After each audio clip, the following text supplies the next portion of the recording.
Dr. Parikh, welcome to the My City for Kids community. We have a whole vast reach of mums, all kinds of mums dealing with all kinds of stress, but the current one, of course, is exam stress. Before I hand over to Dr. Parikh, I'd like to remind all of you to write in your questions, whatever queries you have relating to exams, please put them down and Dr. Parikh will answer those. Dr. Parikh, what is it about this silly season that has all of us up in stress? I think all of us make it a silly season. As in it's people like us, mental health experts who say it's stress, stress, stress. Parents like all of you here, schools, teachers, media, and we've created a monster of a simple phenomenon like an examination. I mean, just look at this. You take what about 4-5 unit tests every year, you take a couple of terminal exams, midterm exams, you take exam year after year. Not that any exam is the last exam and it's going to make or break or anything, but every time the exam comes, something, God knows what happens to us. This season of February and March, and then when the results come, it's like a mass hysteria / paranoia that takes over all of us as if this is all that matters. But I find it very interesting today that I'm talking to parents. Most of the students who've been listening to me and my team for the past several years would be very happy that finally parents are getting a lecture from me and not students for a change. We've been conducting this helpline and to share with you, nearly every second or third caller who calls us, in the middle of the call also says, but can you also talk to my father? Can you also talk to my mother? And almost every workshop we've taken in the last few months on study skills, examination, positivity, motivation, you name it, and we're talking about it with kids. And by the end of it, they do say, but can you also talk to our parents? I got a call the other day on our helpline where this 10th class young girl called up and said that I'm absolutely fine, but can you please, I'm going to give the phone to my mother, just tell her that I'm fine and she needs to be fine as well. And that's what happens to all of us. I think what is happening is that we've created a very exaggerated importance of examination. Not to say that exams are not important. For me, strictly from a mental health practitioner's point of view, I feel examination is a life skill opportunity. It teaches us so much, from planning to organizing your own self, from how to handle your motivation, from how to deal with stresses, from how to deal with distractions, how to handle various kinds of pressures, be it peer pressure, be it your performance pressure, and more importantly, how to deal with the highs and lows of life. You might have a good day, you might have a bad day. You might have a good exam, but few questions you could have answered, you don't answer, so on and so forth. And once you start learning this, every next exam becomes better. It's not that once your boards are over in 12th, there are no more exams. There will be entrance exams, there will be college exams, and once you're done with your education, you'll have interviews. Once you're done with interviews, you'll have appraisals. I mean, yesterday one of my colleagues who looks after communication for our organization called me up and said that you've been writing all these tips for examination. Can you please write a tip for all of us because our appraisals are coming? And I wondered that, well, nobody thought as appraisals as also an examination. I think that's what we need to understand. To start off, when we talk about study and exam skills, let's split this in a couple of parts. Let's look at study skills first. So let's try breaking in a few myths. Before I talk about how to study, let me first tell you what not to do. So things like caffeine is a no for you. A lot of times parents end up telling children that, have a cup of coffee, you'll be more awakened, your sleep will be less and you'll be concentrating more. That's nonsense. You should not be doing that. In fact, when you have, if your sleep is less, then it will actually reduce your concentration. More importantly, it can actually increase your anxiety as well. So it's an absolute no. Lots of times people come to us and talk about memory pills. There are no memory tablets to help you in an examination, right? Also, a lot of time parents tell students that बहुत देर तक पढ़ो, study for a long time. No, that also is not correct. In fact, students should study in short spurts. Typically a 40-45 minute study time is an effective time. Then you should take a break, 5-7 minutes break, come back and study again. If you take multiple breaks and have these 40-minute capsule of studies, your performance is actually far better. A lot of times parents also tell students that why do you keep coming out of the room? On the contrary, when a child takes a break, the child must come out of the room, Because if you stay in the same environment, what happens is that you feel more bogged down, you feel more dull and more fatigued. So to start off, study on a table and chair. Encourage children to do that. Don't force them to wake up early in the morning against their normal biological cycle. At the same time, we discourage them to study down the night, because the key here is that the sleep awake pattern should be maintained in the last 3 months. So let's say your exam is coming in a fortnight, where you have an exam from 9 to 12 in the daytime, and just 15 days prior, if you're accustomed to getting up at 12 noon, that means your mind is switched off during that time. So what you should do is, even in your study time, in your break time, before examinations, wake up an hour, hour and a half before the time, so that you are fresh and your study time and exam time should actually be matching. Then what you do is you ask children to study for a short spurt, look at the keywords, mnemonics help, highlighting helps, note making helps. Notes should be made by your own self and not by somebody else. And then the key for examination is self-test. There are a lot of students who come and talk about having exam blackouts, forgetting during exams, feeling so tense that answers you knew you were not able to answer. The solution is take self-test. I encourage children that prepare a 1-hour exam, take a printout, make an exam atmosphere if you want, wear your uniform and do it. Tell everybody not to disturb you, time yourself, and then give yourself your own marks. And then you start realizing that what you know, what you don't know, you'll start feeling a lot better. And I've always told students, and this is for parents as well, if you want your children to remember what they study, then the rule of the thumb for them is remembering the next few numbers I'm going to say, which is 1, 2, 7, 15, 30, which basically means whatever you studied today, revise it tomorrow, 7th day, 15th day, 30th day. By doing that, towards the end of your study time, nearing your examination, you'll have a lot more free time because you'll be able to revise things very quickly. Actually, we have a question just relating to that. She says, my son studies so much but does not remember anything. I feed him soaked almonds every day. What else can I do? Soaked almonds is fine. My mother used to give them a lot to me, and she said that it'll help me a lot. Also, I was told that it'll ensure that my hair will not fall, but it has started falling big time. I'm not really sure what it'll do. But on a serious note, if your child is studying a lot, it's not the almonds that will make the difference. What will make the difference is how the child is studying. So help the child to study in shorter spurts. It might be possible that the child might be studying for a duration which is more than his mind is able to manage. If there will be more breaks, the child's mind will be a lot more fresher. That's one thing. See whether the child's attention concentration span is fine or not. So for all of you, I'll give you 2 very simple techniques where you can help your children develop concentration. One is a visual technique. Ask them that every time before they start studying, pick up an English newspaper, choose a paragraph, circle all the E's as fast as you can. That's a technique to improve concentration. And the second is, tell them once or twice in a day, listen to an instrumental music for about 5 to 10 minutes and focus on only one sound rather than all the sounds. So that's the auditory part of your concentration. That was the visual part. So this your child should do. Encourage your child to take self-tests. A lot of children do good input, but their output isn't good enough because they've never tested themselves whether they'll be able to write the answer effectively also or not.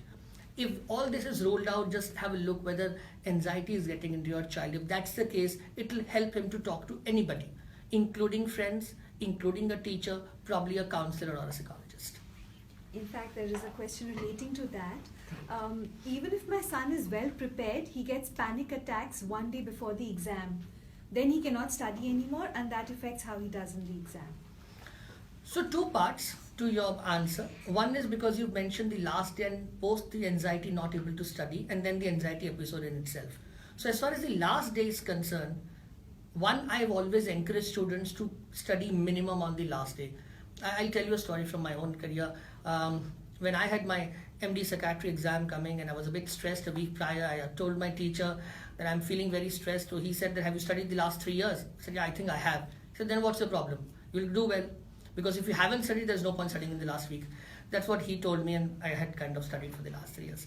But what you do is, you need to see that if the child is studying well through the term, then the last day study is not very important. Children actually have this myth in their heads that the last day study is very important.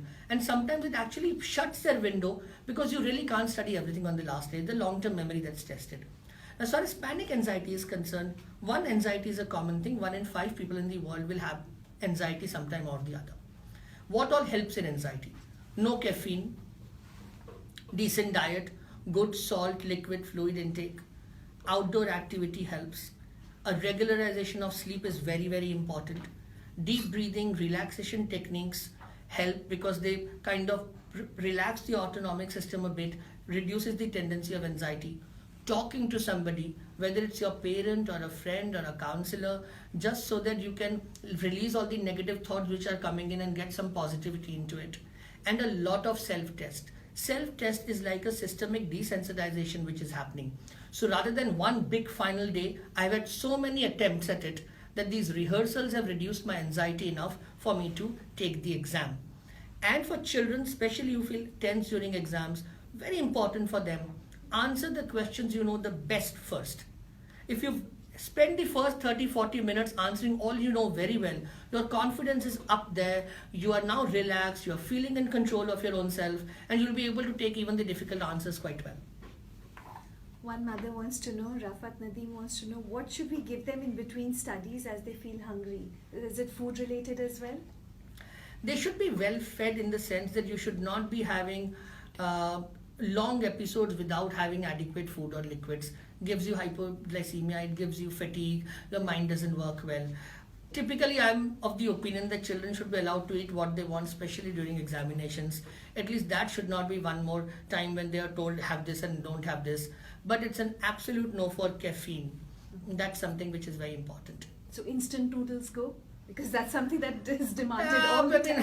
Fine. I mean, exam can be a fun and celebration time for children as well. If they want some of it, then so be it. Just put in some veggies also. So that at least psychologically as a parent, you feel that I've done my job. And not that they're going to have it. They'll probably just filter off the veggies and have what they want. But there's also something to do with rice. That rice makes you sleepy, so kids avoid it at that time. Is there any truth to it? I think all of this is overrated. Have a normal diet.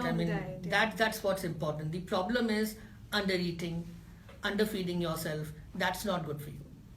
This is another question which has come, which is, I know it, almost every mother faces this. My son does not listen when I ask him to study. He says he knows what to do. What shall I do? Well, go by the past few terms as well. If your child's been performing well, then frankly it's your anxiety more than your child's anxiety. I do not believe that too much of pushing works actually. On the contrary, when you keep on saying something repeatedly, children don't see that as advice. They genuinely feel that you are nagging them. Nagging, yes. And what happens is the moment they start feeling that my parent is nagging me, then they start giving a lot of oppositional reactions, a lot of irritability kind of reactions then come. What that does is that starts this whole vicious cycle where nobody is feeling comfortable, everybody is on the edge. It will only make your child's performance worse. If you want to talk about study skills, then frankly it's not exam time. You have the whole year to talk about it and help the child study better. But during exam time, I think a parent's role should be more about how to ensure your child is best relaxed and is having a fun enough time rather than a high pressure time. I think that's what your role should be during examinations.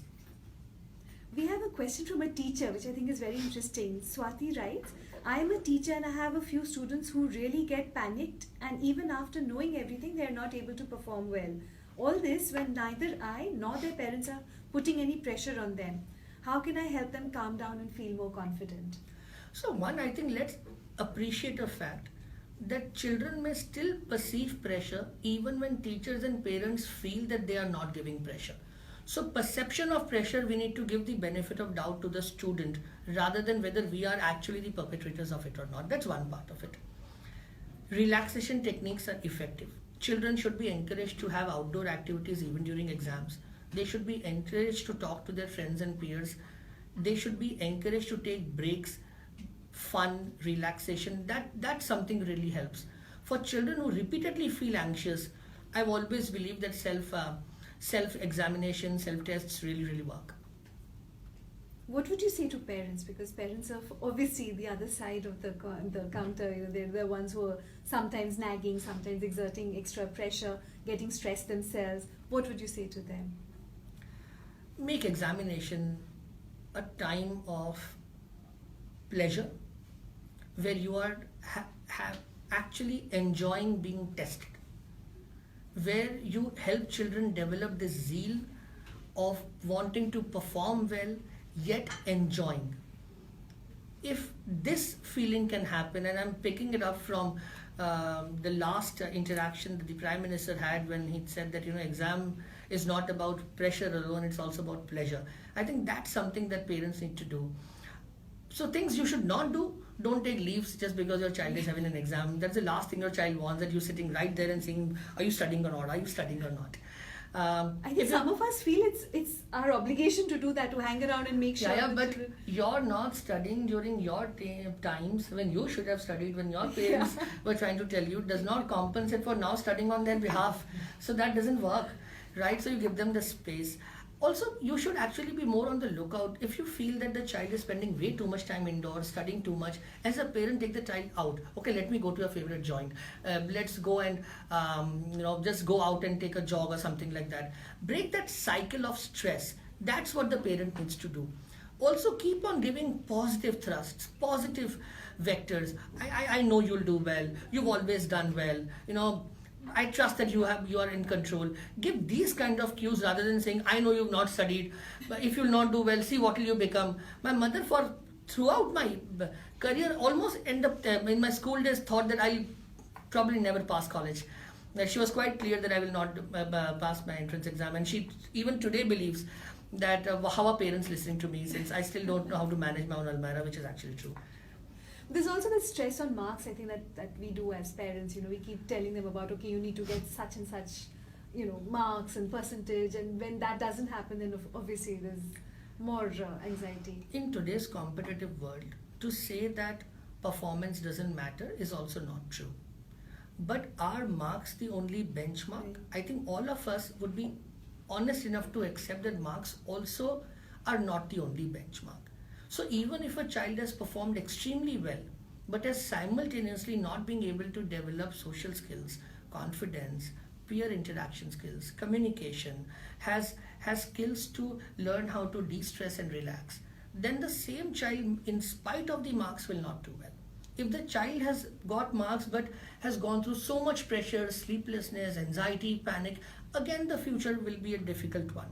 So we need to help create the balance. Yes, marks have their own meaning in our life, but to give them an exaggerated meaning in a way that a result with a few points more or less can make a child think whether life or whether studies and education and all this is even worth it or not, I think is really, really stretching it too far and extremely unfair when all of us adults end up putting too much pressure on kids for this. That's right, that's true. We have a question about the day of the exam itself. Shalini Chaudhary wants to know that my daughter gets very anxious on the day of the exam, even when she's well prepared. She starts shivering. Even Rafat has the same question. Is it okay if they study before going to school in the morning? She believes cramming helps. So what would you say about the morning of the exam itself? So I'll again, there are 2-3 parts to this, so I'll answer all of them. Typically, I'm very much against studying on the day of the exam. I don't think it really helps, because what it does to a child is that the child enters the examination hall remembering or thinking or almost anticipating in a demanding kind of a way that what I studied just before entering is going to come. And when that doesn't come in the paper, then the child freezes. That, oh God, mera padha hua nahi aaya, what I've studied has not come. And that's a problem. But if the child goes thinking that last day I have just about done my revision, I've skimmed through everything, morning I don't need to do anything, then the child's window is very wide. That, okay, this is what I studied 3 days back, this is what I studied 2 days back, this is what I studied a week back, this is what is coming in the exam. So typically I'm not in favor of entering the hall and before that just reading. And if children who experience anxiety, parents need to help these children have good outdoor activity during exams. It's a relaxant. Ensure normal sleep happens. Make sure caffeine is not taken by kids. Make sure they talk to someone if they are feeling the pressure. Remind them of their past good performances. Give some confidence. Encourage on breathing exercises. These things will make a child feel much better. Another question that just come is about schools. Prajakta Loud wants to know, what about schools who put so much pressure, demotivate? That's another See, target there. when I take parent workshops across the country, a lot of times parents talk about how what schools are not doing fine. When I take teacher training workshops, a lot of times teachers end up saying that parents don't do this and parents don't do that, and sometimes I feel between this parent and students or parents and teachers, football match, the child is becomes the football. We need to understand one thing: schools and teachers have the same goal, that the child should do well. Parents have the same goal. We're in the same team. If you're in the same team, we need to just find a way to work together as a team. If you feel the school is putting pressure on the child, ensure that you filter that and you don't let the pressure affect the child. But I would also want you as a parent to be able to go to the school and tell them, this is what I'm feeling is happening. Can you please ensure that the pressure on my child is reduced? There's an interesting perspective here. Meena Sharma says, my child starts telling lies, hiding things. Is that all stress related? Yes, children end up also lying because sometimes they fear the consequence, which basically means I have two options: to be honest to my mom or to not tell her what she doesn't want to hear. Because if I'm honest and I tell her what she doesn't want to hear, she may actually get very, very upset, maybe even angry, and that might spoil a thing. And here I feel that if I don't tell her, things will be fine. So you need to look at why the child is lying. So ideally, in an ideal utopian world, a child should be able to come and share everything with the parent, and parents should be able to respond in a very, very neutral manner, be the guide but never be the critique, and handle even the worst moments of your child in a very, very stable manner. Fact is, we are not in a utopian world. Parents are not able to maintain their sense of control. Children end up also learning a lot of things from various vectors in their life. But it will help you as a parent to create this platform for your child where this is the secure base. Even if you falter, you come and talk to me and I'll help you ensure that this doesn't become a repeated pattern, that I'm open to talk about everything. I think that feeling needs to be given to the child. That will help the child. Here's a dad who's written in. Sunil wants to know, my son spends more time in the preparation, setting up the table, books, timetable, etc. than actual studying. I feel if I or my wife interfere too much, it will stress him out. But we have to say something. How should we tackle? So you shouldn't say too much, I agree. It's also good to have a dad ask a question, right? I hope you're asking a question from your workplace and you're not sitting at home with your child while your child is studying, because that I don't want to happen. Children sometimes can be using these zoning in techniques also. You need to differentiate whether this is a technique where the child is really wasting too much time in self-organization, or it's just a way to zone in. Sports people do that, that by putting my things in the right way, I've zoned in and now I'm better focused. So you need to just see that. If too much time is going, then I would surely have the chat with the child and say that, well, it's good to be self-organized, but ensure that you divide your time in a way that you have enough time to study and to be able to enjoy and take a break. I think a lot of parents are writing in about the same thing, that I'm more stressed than my child is. Yes, you are. Yes, without a doubt you are. If I were to do a thermometer, if there ever was one on measuring stress, I can assure you the collective stress of parents would be far more than the collective stress of students, because they've realized after so many exams coming year after year, it's quite fine, one more will come soon enough. There are lots of questions also coming in about breaks. Sonia has asked about it. Another one has said, my friend's son is appearing for board exams. She gets worried about the breaks he takes during studies. How can she monitor the break time? You will monitor the break time, then you will monitor the study time, then you will monitor the telephone time, the television time. No, you don't monitor. I think what you need to look at is just see whether the breaks are helping the child unwind, refresh the brain, and be able to restart effectively. Breaks are very, very important. In fact, children who don't take breaks actually end up performing a lot poorer because their mind has not been fresh enough to keep on taking newer inputs. I recommend children that in the short breaks between two sessions, they should come out of the room, they can talk to a friend. In short breaks, I avoid them. I avoid if they to watch television or computer and things like that. I'd rather have something outdoor. I would also like them to keep on having a bit of a snack every now and then so that they don't feel that they've underfed. For longer breaks, between sessions, an hour and a half, whenever the child is taking a break, whether in the morning, evening, whenever. I think the child should have complete freedom of doing whatever he or she wants to do. That's the right approach to have. And always encourage outdoor activities.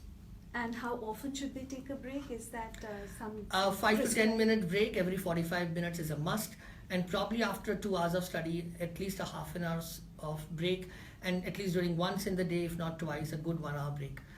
Breaks are as important as the study time. It's just that when I tell this to students, sometimes they end up taking breaks and not studying. So I have to keep on balancing them, but reminding them that balance between study and breaks both. Sheetal Behel has a question about bipolar disorder. It may not be directly relevant, but perhaps it's an interesting topic to bring up here, that children who have been prescribed with learning disabilities or something similar, how do they tackle exams? Is there anything special they need to do, or the parents need to support them in a different way? So I think we'll have to take this in a very different way. Children who have special needs, there are various norms and processes which you as a parent and the school should be aware of. For learning disability and all, there are some, whether it is the time that you get, the sample question paper, the written scribe, there are various formats available based on which board your child is appearing in, and you should be aware of them so that the child can really benefit. As far as other medical problems are concerned, you mentioned bipolar, but there could be other illnesses, whether the anxiety disorders or depressive illnesses. An illness is an illness.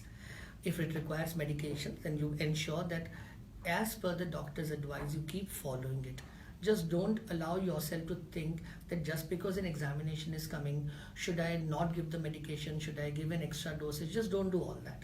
Like any other medical problems, a psychiatric disorder is also a medical problem.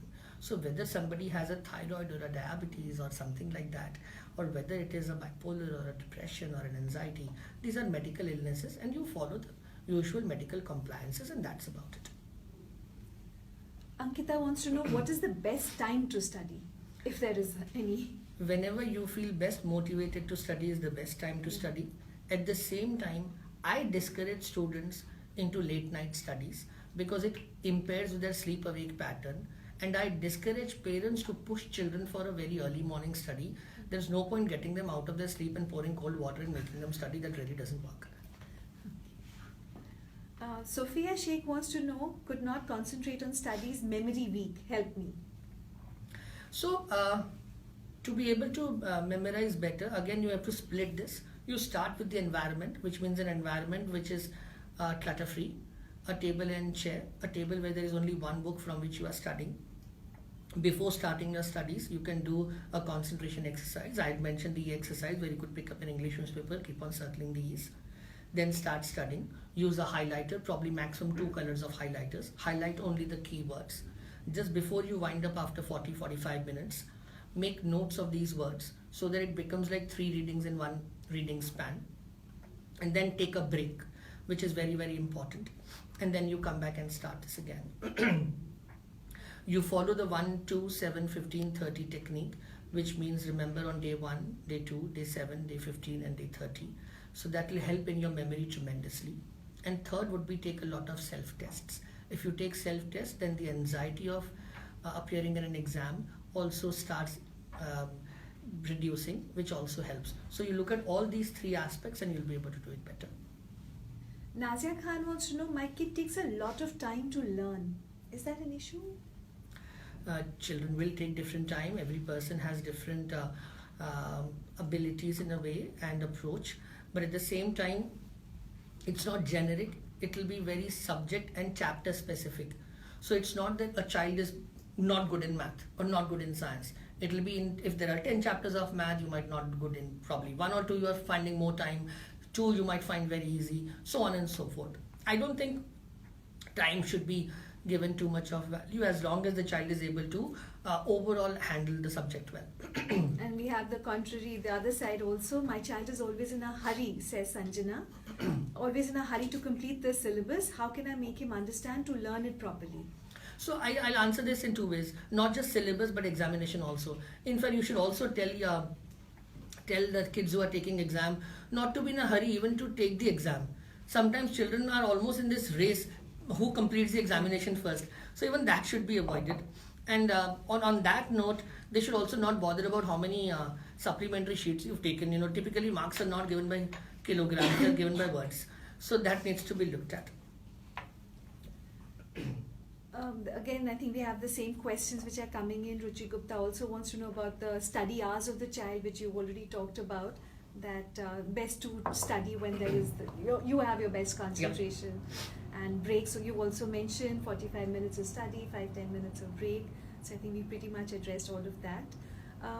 We also have questions on time management. Rinku wants to know, my kid doesn't get serious unless and until I get serious, how to make him responsible and how to manage or divide his time. So I don't think that it's only when you get serious the child gets serious, right? So because the moment you start thinking like that, then even when you'll not want, you'll end up putting more pressure on the child, because you'll think that when you are around, the child studies well, the child might actually not feel the same, and it starts this rift of sorts. So I don't think that's what you should look at. Is encourage. So I'll tell you what I tell students in my lectures. I tell them, imagine life was a pizza, right? A pizza can have several toppings and has several pieces. So all of your life, if it was one pizza, then one part of it is padhai, studies, one is your friends, one is your family, one is your recreation, one is your interest, and so on and so forth, physical and all. So that makes the whole pizza. So you cook the whole pizza, you give equal adequate importance to every part, and you can add all the toppings that you want. That's how you should help children approach life. It's almost like this. For all of you who are working at whatever level, whether you are working out of home, or whether you are a homemaker, or whether you have a conventional job, or whether you are an entrepreneur, you divide your time. It's not that certain days every year in a seasonal pattern you suddenly quit everything and do only one thing. The same applies to kids. You balance your life through the year. And life must have the key ingredients of every aspect of life for you to succeed. We have another dad writing in. How does one find the right balance in allowing children to take responsibility and therefore possible not to do as well in the short term, vis-a-vis being prescriptive about everything and not allow them to fail in a relative sense, which is possibly detrimental in the longer term? So one, I'll also answer by saying that we as adults, whether it's you who's asking the question and me who's answering, we end up giving our own views and a bit exaggerated value, right? We truly believe that if we would not prescribe certain things, then children may not do very well. So I also would want to put a caution for all of us that before we have a prescriptive advice for a child, it'll be a good idea to think whether this is truly an important one, or would the child already be aware of it, or would the child understand this by his or her own self. That also is important. Having said that, if you want to give a prescriptive advice, I'd also want it to be rare, well chosen, specific, non-critical, almost in a learning format, preferably with an example or an anecdote from your own life, and then giving the child adequate time from weeks to months, depending upon what your advice is, to be able to see whether he or she can follow it or not. And then if that's not happening in the long run, yes, you have a right to bring the topic back and say, we had this discussion, I still feel this, would you want to give me some feedback? So that's the way to go about it. Just make sure your do's and do nots are bare minimum. For every 100 things you are going to say, the child might remember or want to agree on about 10. But every 10 things you say and ignore 90 things, the child will listen to 100% of what you say. So you need to weigh how much you want to talk to a child about. Ruchita Mehrotra Gera wants to know, how does one increase attention span, which again you have touched upon, and remove teenage distractions? I think that's a little specific now. You don't remove teenage distractions. They're there for a purpose. They break the monotony of a teenager's life. Otherwise, the life would have been picking this heavy school bag, going and meeting these 6 characters in a day who come in different ways and try to teach you in different ways. Everybody gives you homework thinking they're the only one giving homework, and then you have these tuitions who also want to teach you in their own way, and then you have these extra classes, and then you also want them to watch only National Geographic and news and not watch anything else, and you want them to go on the internet but for social sciences homework and not for anything else, and you don't and you don't want them to listen to certain songs but listen to certain ones, and you're okay with religious channels but not okay with some fun channels, that really doesn't work in life.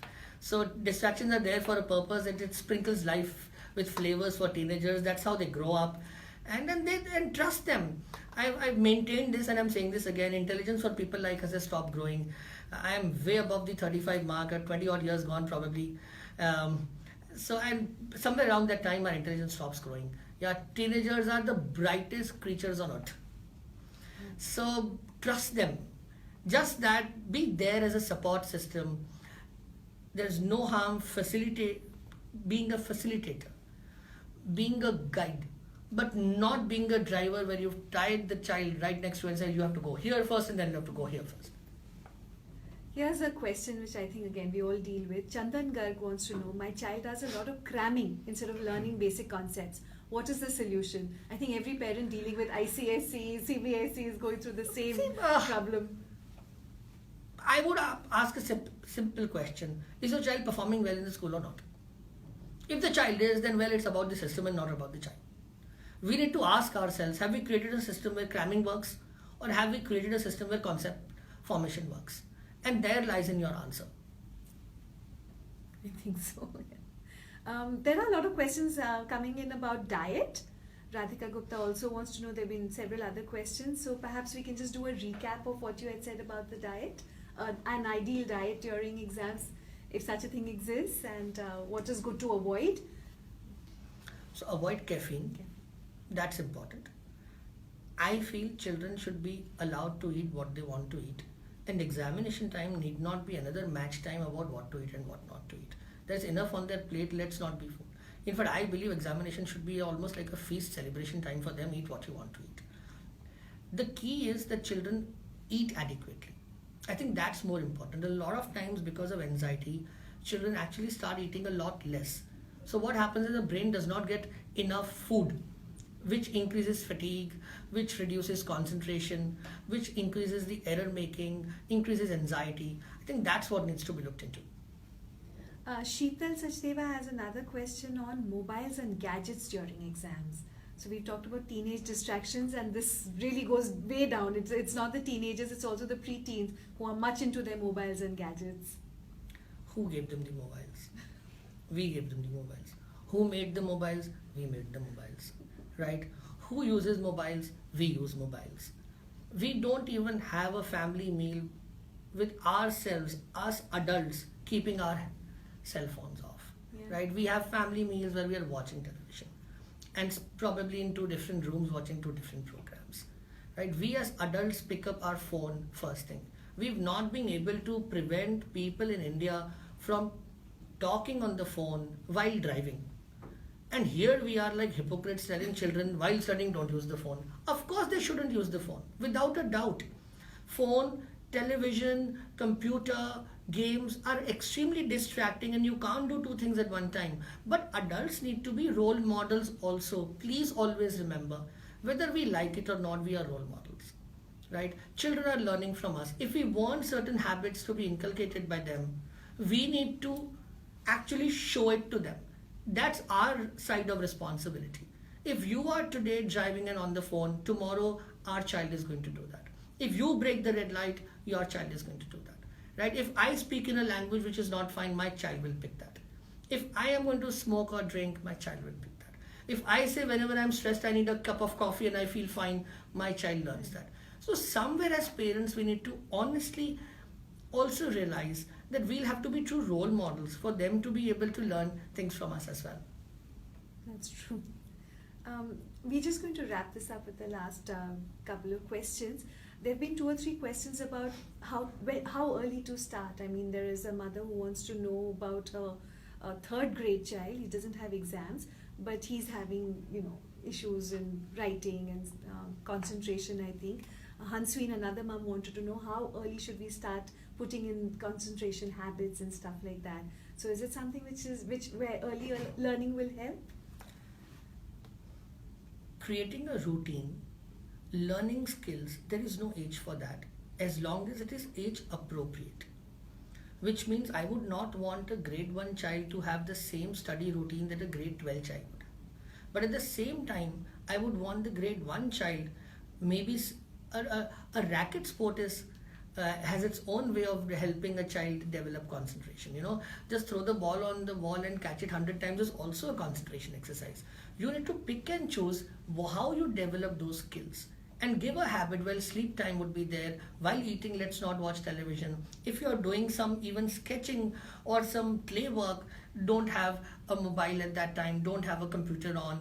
Those habits can always be started early. But early stimulation does not mean strangulation by too much of pressure. We must understand that as parents.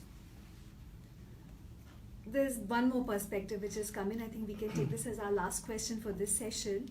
Please share how we can help a child who has recently failed in pre-boards or revision exams to be confident enough and start afresh. One, I'd like to remind the child of the past several years' performances also, because there will always be good performances and average performances which will be sprinkled in our life. That's life.